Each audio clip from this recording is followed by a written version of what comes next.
కడప జిల్లా జమ్మలమడుగు పట్టణంలో national voters డేను నిర్వహించారు. ఈ సందర్భంగా అధికారులు, కళాశాల విద్యార్థులతో కలిసి భారీ ర్యాలీ నిర్వహించారు. జమ్మలమడుగు తహసీల్దార్ శ్రీనివాసరెడ్డి ఈ కార్యక్రమానికి అధ్యక్షత వహించారు. ఈ ర్యాలీ పట్టణంలోని ఆర్డీఓ కార్యాలయం నుంచి సంజామల బోటు మీదుగా పాత బస్టాండ్, గాంధీ సర్కిల్లో మానవహారంగా ఏర్పడి ప్రతి ఒక్కరూ ఓటు హక్కును వినియోగించుకోవడమే కాకుండా ఓటు హక్కుపై అవగాహన కల్పించాలని ప్రతిజ్ఞ చేశారు.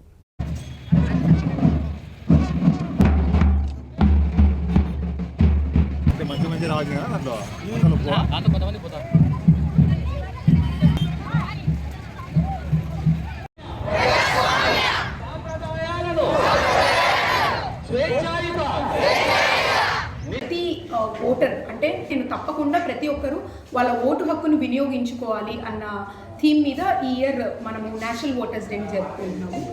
సో వాళ్ళందరికీ కూడా ఓటు హక్కు యొక్క ప్రాధాన్యతను తెలియజేస్తూ అలాగే ఒక ర్యాలీ అండ్ ఒక మానవ హారం అనేది చేపట్టడం జరిగింది.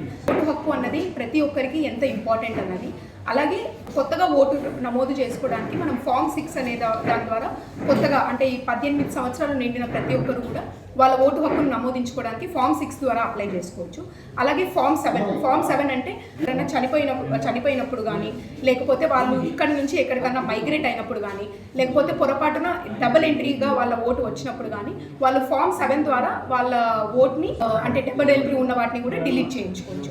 అలాగే ఫామ్ 8 అనేది ఒకటి ఉంటుంది. ఫామ్ 8 ద్వారా ఏమిటంటే మనకి ఏమైనా కరెక్షన్స్ అంటే వాళ్ళ నేమ్లో కానీ, వాళ్ళ ఇంటి పేరు, లేకపోతే వాళ్ళ భర్త పేరు, ఇలాంటి వాటిలో ఏమైనా కరెక్షన్స్ ఉన్నా కానీ, లేకపోతే షిఫ్టింగ్ అంటే ఒక ప్లేస్ నుంచి ఇంకొక ప్లేస్కి ఓట్ని షిఫ్ట్ చేయాలన్నా కూడా మనం ఫామ్ 8 అన్నదాన్ని అప్లై చేసుకోవాల్సి ఉంటుంది. చాలా మందికి మన ఒక ఓటర్ ఐడి రావాలి అంటే వాట్ ఈస్ ద ప్రొసీజర్ అన్న దాని మీద మనం అవేర్నెస్ క్రియేట్ చేయడానికి ఈ ర్యాలీ